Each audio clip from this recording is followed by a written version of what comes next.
यह dictation 5 second बाद start होगी, तब तक आप रेडी रहें।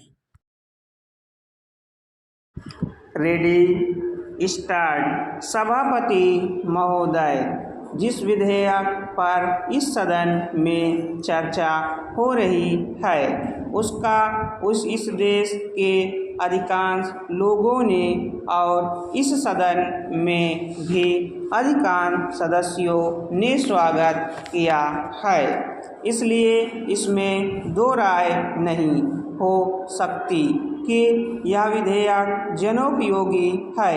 यह ठीक है कि कुछ लोगों ने जिनके निहित स्वार्थ है इस विधेयक का विरोध करने की हिम्मत की है।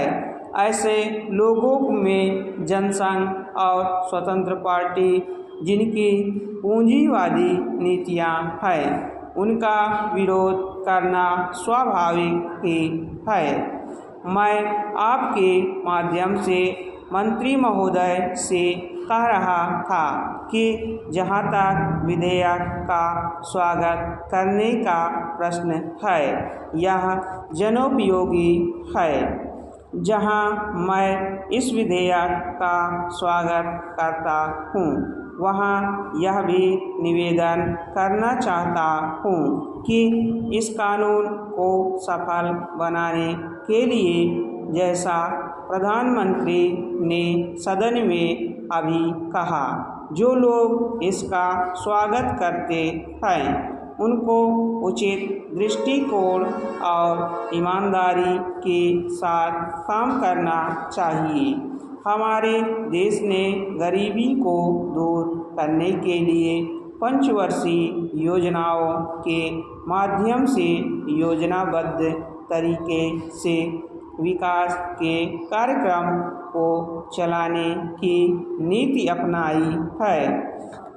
विधेयक के सिलसिले में जहां यह विरोध किया जाता है कि इस विधेयक से एक तानाशाही पैदा होगी, अधिनायकवाद होगा, वहां मैं यह निवेदन करना चाहता हूं कि यह विधेयक उन लोगों पर जो पूंजीवाद के जरिए से, एकाधिकार के जरिए से हम पर नियंत्रण रखना चाहते थे और जिनकी पूंजी इस विधेयक के अभाव में बैंकों के माध्यम से बराबर बढ़ती जा रही थी, रोक लगाता है।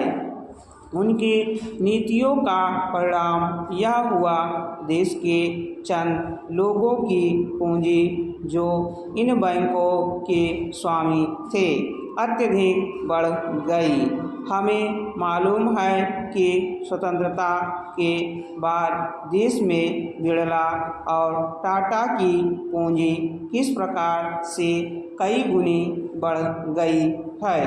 इसलिए कांग्रेस पर यह आरोप लगाया जाता रहा है कि उसके राज्यपाल में मालदारों की मालदारी बराबर बढ़ती गई है। इसको कम करने के लिए कांग्रेस के निर्णय के अनुसार यह कदम उठाया गया। यह कदम स्वागत योग्य है, लेकिन जहां इस कदम का स्वागत करने की बात है, वहां इस बात की आवश्यकता भी है कि यह विधेयक खाली कागजों में ही न बना रह जाए।